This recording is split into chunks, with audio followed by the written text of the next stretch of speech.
Si Matanglawin at ang kanyang grupo ay sumusulong sa mga lugar na hindi nila inaakala o sa mga lugar na alam nilang susugurin din sila.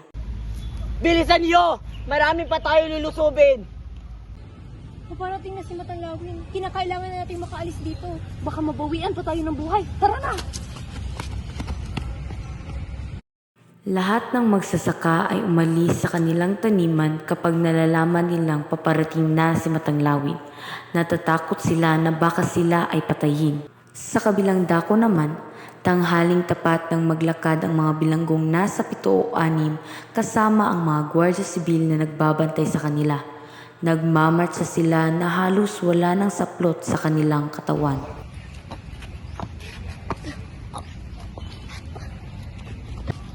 Tagal mo naman. Kadalante kubardes! Sugod mga duwag! Mautang oh. Ang init-init ng panahon. Dinadama niyo pa kami! Tumayo ka!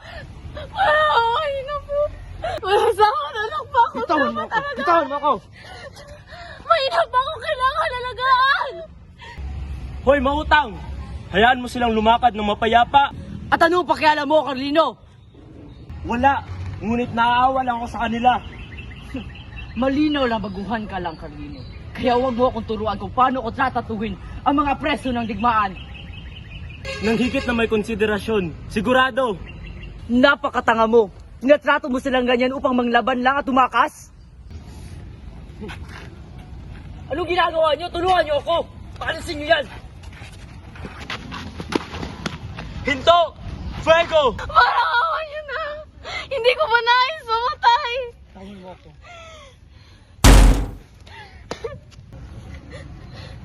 Mas masahol ka pa sa isang Espanyol! Ina ka!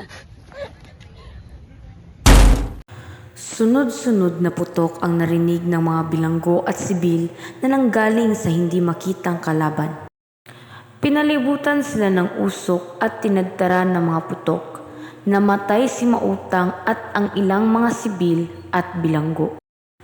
Inutusan ni Cabo si Carolino na patayin ang isang ligaw na anino na hindi nila maaninag dahil sa sikat na araw. Nagdalawang isip si Carolinong pumutok dahil tila nakikilala niya ang taong ito. Puno ng alanganin, pinatay niya ang taong ito dahil sa takot na patayin siya ni Cabo. Pagkatapos ng putok na iyon, tumakas ang ibang mga tulisan at umabante ang mga sundalo. Unti-unting lumapit si Carolino sa bangkay at laging gulat niya nang malamang ito pala ay ang kanyang